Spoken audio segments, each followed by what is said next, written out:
Hello everyone, my name is Kulfasha और आप सभी देख रहे हैं हमारा official channel the learners community DUSOL। I hope आप सभी ठीक होंगे और अपनी अपनी स्टडी बहुत अच्छे से कर रहे होंगे। देखिए, आज की जो मेरी वीडियो होने वाली है फर्स्ट सेमेस्टर की जो आपकी एजुकेशन है, जिसका नाम है एजुकेशन इन कंटेम्प्रेरी इंडिया। अगर आपके पास भी ये बुक है तो हम लोग इस बुक के जितने भी इंपॉर्टेंट क्वेश्चन विद आंसर हैं उन्हें कवर कर रहे हैं, जिसमें मैं आपको already chapter 1, chapter 2, chapter 3, chapter 4 provide करवा चुकी हूँ और हमारा चैप्टर 5 चल रहा है, जिसका ऑलरेडी मैंने पार्ट 1 प्रोवाइड करवा दिया है। आज हमारा चैप्टर 5 का पार्ट 2 होने वाला है। तो अगर आपने प्रीवियस वीडियोस नहीं देखी हैं तो आपको लिंक डिस्क्रिप्शन बॉक्स में मिल जाएगा, आप वहाँ से चेक कर लीजिएगा। एंड फॉर मोर वीडियोस आप हमारे यूट्यूब चैनल को जल्दी से सब्सक्राइब कर दीजिए एंड बेल आइकन को प्रेस कर दीजिए, ताकि जो मेरी अपकमिंग आने वाली वीडियोज़ हों एंड सर की जो वीडियोज़ हों, आप उनके माध्यम से अपनी जो स्टडी है वो कंटिन्यू रख पाएँ और अपनी स्टडी को टाइम टू टाइम कर पाएँ। चलिए फिर बिना देरी करे हम लोग स्टार्ट करेंगे चैप्टर नंबर 5 जो है हमारा, उसका पार्ट 2। ओके, जैसे कि आप सभी देख सकते हैं हमारा चैप्टर नंबर 5 है, जिसका नाम है शिक्षा के संबंध में संवैधानिक मूल्य और प्रावधान। यानी शिक्षा के संबंध में जो सरकार ने, जो संविधान ने मूल्य और प्रावधान हमें दिए हैं, मूल्य और प्रावधान रखे गए हैं, उनके बारे में हम लोग डिस्कस कर रहे थे। चलिए फिर लास्ट वीडियो में हमने जहाँ तक डिस्कस कर लिया था उससे आगे अब हम आज की वीडियो में डिस्कस करेंगे। ओके,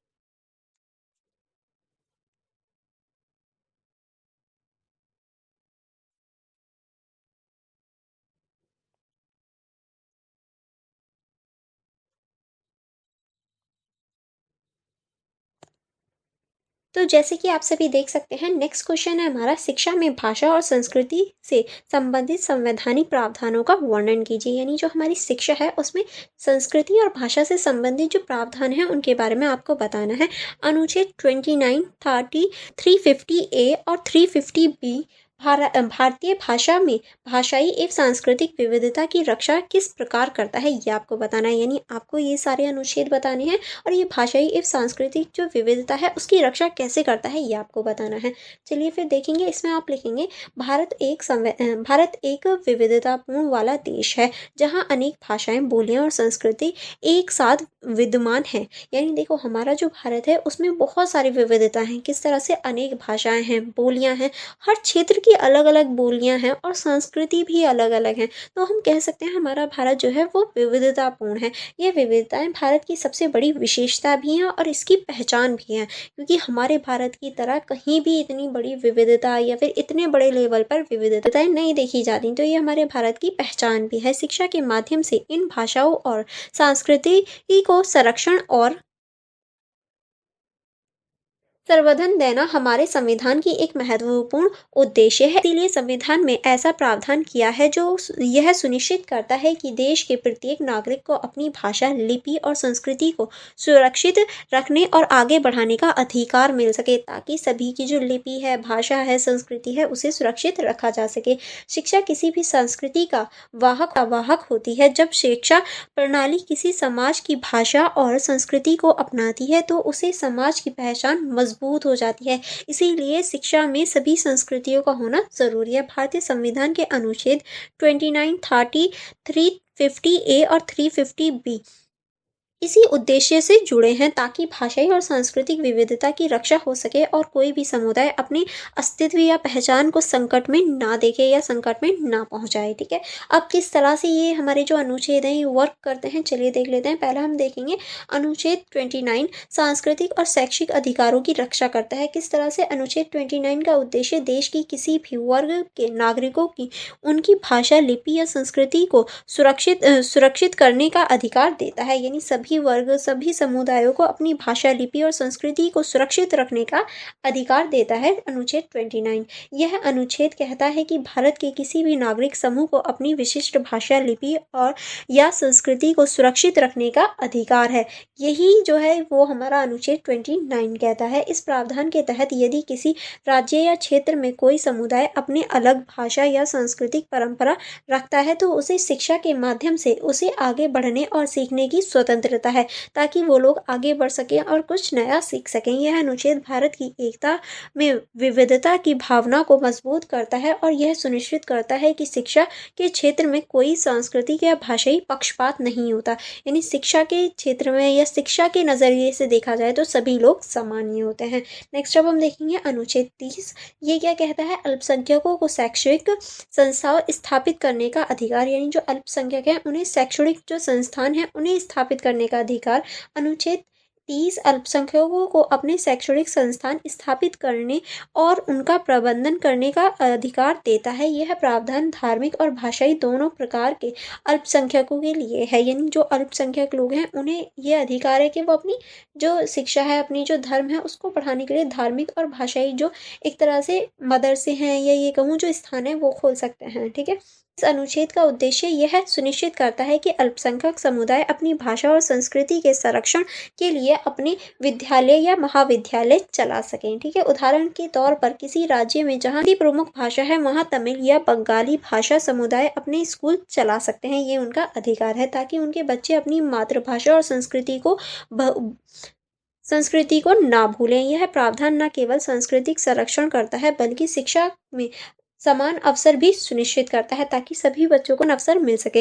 यानी अगर कोई ऐसा क्षेत्र है जहाँ हिंदी बहुत ज़्यादा बोली जाती है बट वहाँ अल्पसंख्यक लोग हैं बंगाली, तो वो अपने बंगाली स्कूल चला सकते हैं। या फिर अगर धर्म के आधार पर कहूँ तो जैसे कि अगर मुस्लिम अल्पसंख्यक में आ जाते हैं तो वो अपने जो मदरसे हैं, अपनी जो पाठ्य पुस्तक हैं या अपने जो स्कूल हैं वो चला सकते हैं ताकि मुस्लिम जो अपने कुरान शरीफ है या फिर ये कहूँ उर्दू लैंग्वेज है और भी बहुत सारी चीज़ें हैं, दीनी तालीम है, उसको पढ़ा सकें। ठीक है। इस तरह से नेक्स्ट अब हम देखेंगे अनुच्छेद 350 एक मातृभाषा में शिक्षा का प्रावधान। किस तरह से ये मातृभाषा में शिक्षा का प्रावधान देता है? अनुच्छेद 350 एक राज्य सरकार को यह निर्देश देता है कि वह भाषाई अल्पसंख्यकों बच्चों को उनकी मातृभाषा में प्रारंभिक शिक्षा उपलब्ध कराए। यानी स्टार्टिंग की जो हमारी शिक्षा है वो हमारी मातृभाषा में होनी चाहिए, चाहे वो उनकी मातृभाषा कोई भी हो, चाहे वो तमिल बोलते हों, बंगाली बोलते हों, बट उनकी जो प्रारंभिक शिक्षा है वो मातृभाषा में ही हो ताकि वो अच्छे से सीख सकें। इसका उद्देश्य ये है कि बच्चा जब अपनी मातृभाषा में पढ़ता है तो वह आसानी से ज्ञान को समझ सकता है और अपनी संस्कृति से जुड़ सकता है, इसीलिए भी मातृभाषा को बढ़ाया जाता है। यह अनुच्छेद विशेष रूप से उन राज्यों के लिए महत्वपूर्ण है जहाँ कई भाषाएं बोली जाती हैं। इससे भाषाई अल्पसंख्यकों में शिक्षा के प्रति आत्मीयता बढ़ती है और शिक्षा प्रणाली समावेशी होती है, इसीलिए बहुत ज़्यादा ज़रूरी हो जाता है। अब हम देखेंगे अनुच्छेद 350 भी भाषाई अल्पसंख्यकों के लिए विशेष अधिकार। किस तरह से? अनुच्छेद 350 बी के अंतर्गत एक भाषाई संख्यक अधिकार की नियुक्ति का प्रावधान किया गया है। यानी एक भाषा के आधार पर जो अल्पसंख्यक हैं उन्हें अधिकार दिया जाता है। इसके अंतर्गत क्या है? इस अधिकार का दायित्व होता है कि वह पूरे देश में भाषाई अल्पसंख्यकों की स्थिति की जांच करे और यह देखे कि उनके अधिकारों की रक्षा हो रही है या नहीं हो रही है, उनके अधिकारों का हनन हो रहा है। वह समय समय पर राष्ट्रपति को अपनी रिपोर्ट प्रस्तुत करता है जिससे यह सुनिश्चित होता है कि संविधान में दिए गई भाषाई और सांस्कृतिक अधिकार केवल कागजी ना रहें बल्कि व्यवहार में भी लागू हों। यानी ये जो रिपोर्ट आती है ये राष्ट्रपति को सबमिट की जाती है ताकि ये देखा जा सके कि जो हमारे संविधान में लिखा गया है वो सिर्फ कागजी रूप पर नहीं है बल्कि ज़मीनी स्तर यानी व्यवहार में भी उतारा जा रहा है। नेक्स्ट अब हम देखेंगे भाषाई विविधता के संरक्षण का सामाजिक महत्व। किस तरह से? भाषा केवल संवाद का माध्यम नहीं बल्कि सांस्कृतिक परंपरा और ज्ञान की संवाहक होती है। जब किसी भाषा को शिक्षा में स्थान मिलता है तो उसके साथ पूरी संस्कृति को भी सम्मान मिलता है, इसीलिए भी बहुत ज़्यादा ज़रूरी हो जाता है। संविधान के इस अनुच्छेद ने भारत की सांस्कृतिक विविधता को जीवित बनाए रखने में बड़ी भूमिका निभाई है क्योंकि ये सभी धर्मों को, सभी जो संस्कृतियाँ हैं उन्हें समान रखता है। इससे समाज में विभिन्न भाषाओं के में समानता और परस्पर सम्मान की भावना उत्पन्न होती है। सम्मान की जो भावना है वो उत्पन्न होती है क्योंकि जब हम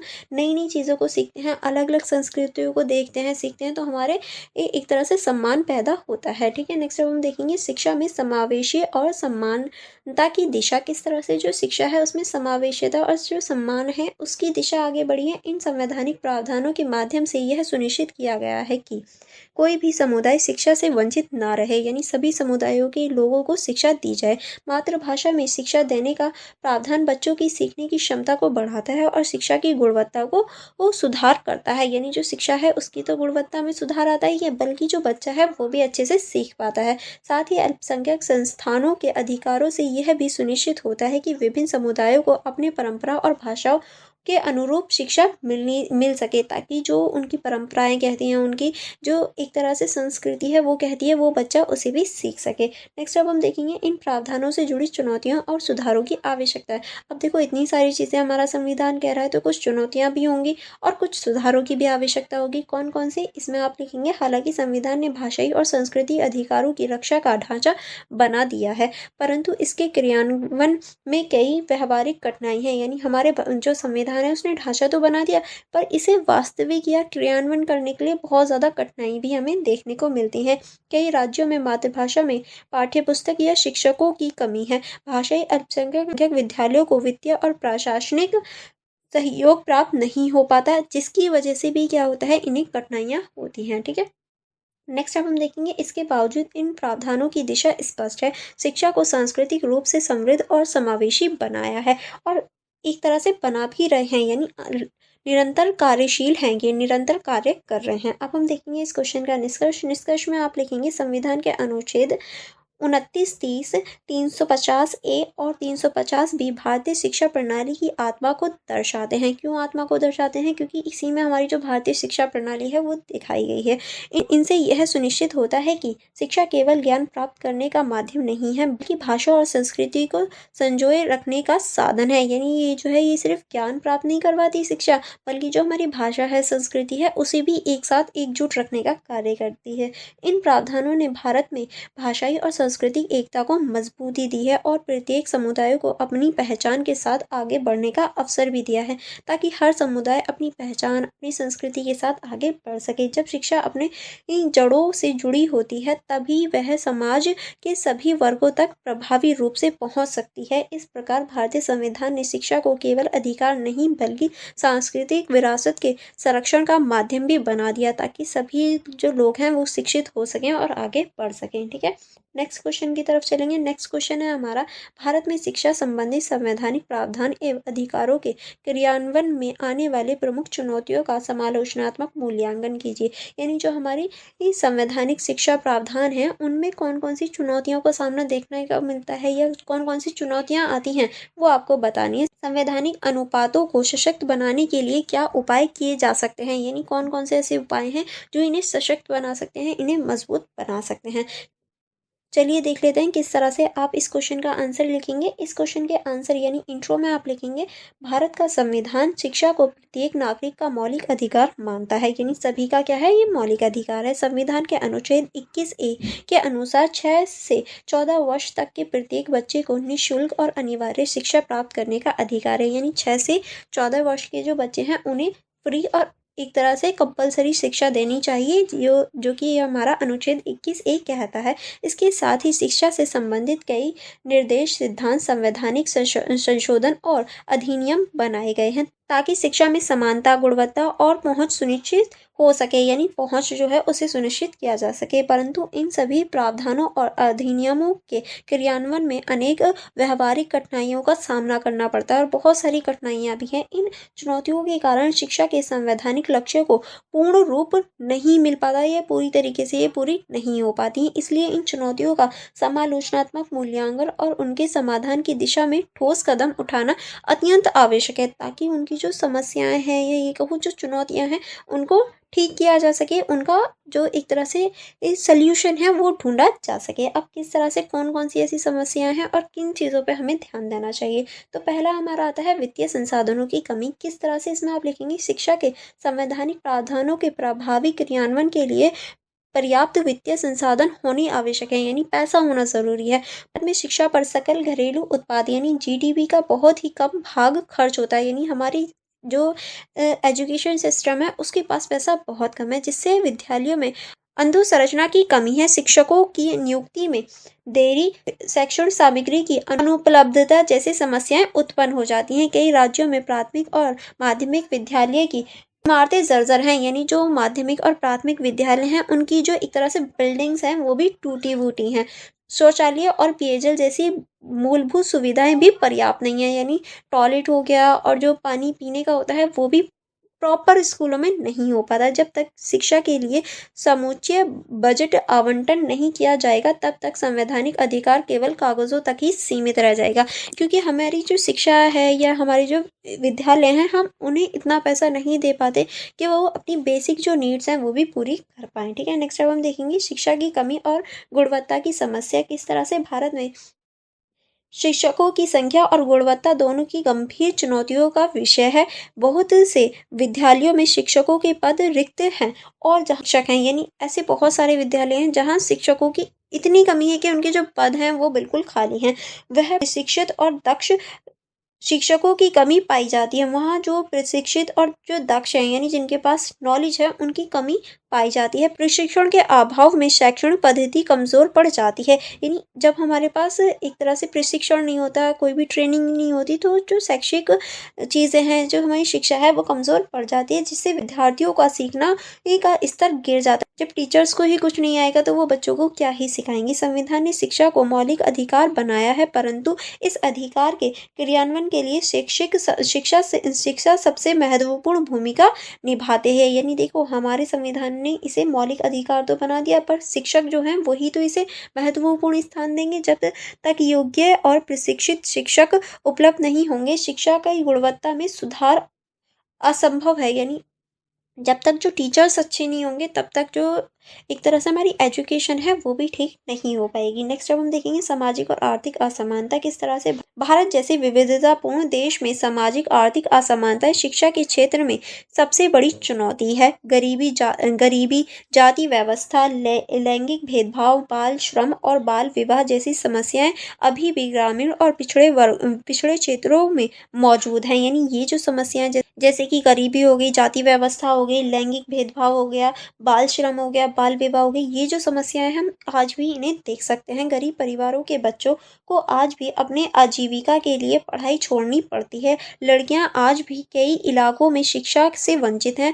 जब तक समाज में समान अवसर नहीं मिलेंगे तब तक शिक्षा के संवैधानिक अधिकारों की वास्तविकता जो है वो अधूरी है। यानी तब तक वो चीज़ें अधूरी ही रहेंगी जब तक हमारी शिक्षा को आगे नहीं बढ़ाया जाएगा। नेक्स्ट अब हम देखेंगे अंधसंरचना और तकनीकी सुविधाओं की कमी किस तरह से ग्रामीण क्षेत्रों में विद्यालयों की स्थिति अत्यंत दयनीय है। पर्याप्त कक्षाएं, प्रयोगशालाएं, पुस्तकालय और खेल सुविधाएं नहीं है। यानी ये सारी सुविधाएं तो होती ही नहीं है। डिजिटल शिक्षा के युग में भी कई विद्यालयों के बिजली और इंटरनेट तक की सुविधा नहीं है। यानी हम आज डिजिटल चीज़ें देख रहे हैं, बट बहुत सारे ऐसे विद्यार्थी हैं जिन्होंने कभी डिजिटल या फिर इंटरनेट देखा ही नहीं है। इन कारणों से शिक्षा का स्तर शहरी और ग्रामीण इलाकों में असमान बन जाता है, और यही कारण है जो शहर की शिक्षा है और जो गांवों की शिक्षा है उसमें अंतर पैदा करती है। संवैधानिक दृष्टि से समान शिक्षा का अधिकार केवल तभी प्रभावी होगा तब जब प्रत्येक बच्चे को समान शिक्षा वातावरण और तकनीकी साधन उपलब्ध होंगे। तभी तो हम कह सकते हैं जो समान चीज़ें जब समान होंगी, जब सारे बच्चों को समान चीज़ें दी जाएं। यानी जो दिल्ली के या फिर ये कहूँ शहरी बच्चों को दिया जाता है, शहरी बच्चों को इंटरनेट वगैरह के बारे में बताया जाता है, वही ग्रामीण बच्चों को भी बताया जाए। ठीक है, नेक्स्ट अब हम देखेंगे प्रशासनिक लापरवाही और नीतियों का असमान कार्यान्वयन किस तरह से। इसमें आप देखेंगे शिक्षा से संबंधित योजनाएं और नीतियाँ तो बनाई जाती हैं परंतु उनका क्रियान्वयन समान रूप से नहीं होता। यानी शिक्षा के लिए नीतियाँ तो बनाई जाती हैं पर उन्हें ठीक तरह से लागू नहीं किया जाता। केंद्र और राज्य सरकारों के बीच समन्वय की कमी है, यानी दोनों के बीच में जो तालमेल है उसकी कमी हम देख सकते हैं। प्रशासनिक भ्रष्टाचार, निरीक्षण तंत्र की कमजोरियाँ और योजनाओं का राजनीतिक उपयोग, इन सब के कारण शिक्षा नीति की आत्मा खो जाती है। यानी जो हमारा प्रशासनिक भ्रष्टाचार है, शैक्षणिक तंत्र है और जो हमारी एक तरह से जो राजनीतिक उपयोग हैं, इनकी वजह से जो हमारी शिक्षा है वो अपनी आत्मा ही खो देती है, मतलब पूरी बर्बाद कर देते हैं अगर ये कोई नीति भी बनाए तो। कई बार योजनाएं शुरू तो होती हैं परंतु ज़मीनी स्तर पर उनकी कोई प्रभाव नहीं होता। यानी कागज़ों में तो शुरू हो जाती हैं और लोगों को पता ही नहीं होता, या ज़मीनी स्तर तक यानी रियलिटी में वो कभी उतरती ही नहीं है। कागज़ों में ही शुरू हुई और ख़त्म हुई, उसका जो पैसा होता है वो इधर-उधर के लोग ही खा लेते हैं। ठीक है, नेक्स्ट अब हम देखेंगे बाल श्रम और बाल विवाह जैसी सामाजिक बाधाएँ। किस तरह से बाल श्रम और बाल विवाह आज भी भारतीय समाज की बड़ी समस्याओं में से एक है, जो शिक्षा के अधिकारों की मार्ग में बाधा बनती हैं। गरीब परिवार अपने बच्चों को काम पर भेजने के लिए विवश होते हैं, यानी एक तरह से मजबूर होते हैं अपने बच्चों को काम पर भेजने के लिए। विशेष रूप से बालिकाओं की शिक्षा बाल विवाह की परंपरा के कारण प्रभावी होती है, यानी जो लड़कियों की शिक्षा होती है वो बहुत ज़्यादा प्रभावी हम बाल श्रम की वजह से देख सकते हैं।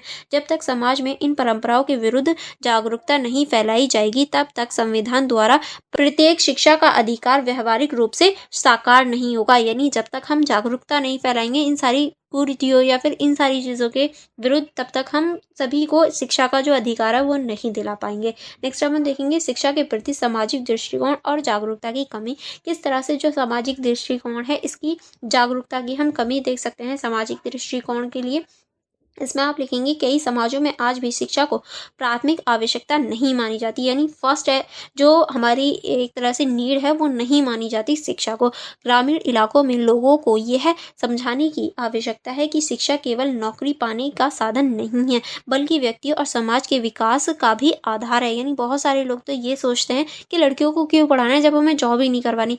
अरे भाई, सिर्फ जॉब के लिए नहीं होती है एजुकेशन। एजुकेशन जो है वो समाज को आगे बढ़ाने के लिए, एक व्यक्ति को व्यक्ति बनाने के लिए भी एजुकेशन दी जाती है।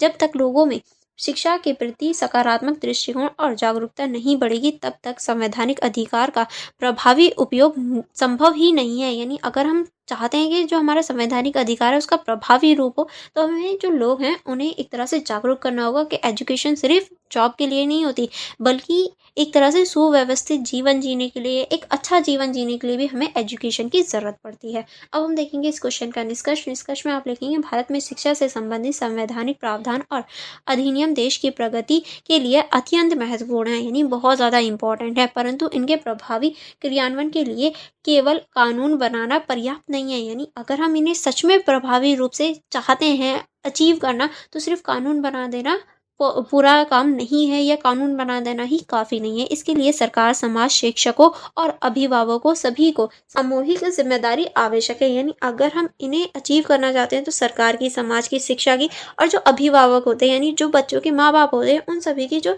जिम्मेदारी है उन्हें पूरा करने की आवश्यकता है, ताकि वो लोग आगे मोटिवेट कर पाएँ। शिक्षा के बजट में वृद्धि, शिक्षकों के प्रशिक्षण में सुधार, सामाजिक असमानता को दूर करने, तकनीकी सुधार बढ़ाने और समाज में शिक्षा के प्रति जागरूकता फैलाने जैसे ठोस कदम उठाने होंगे, ताकि जो समाज है उसे जागरूक बनाया जा सके।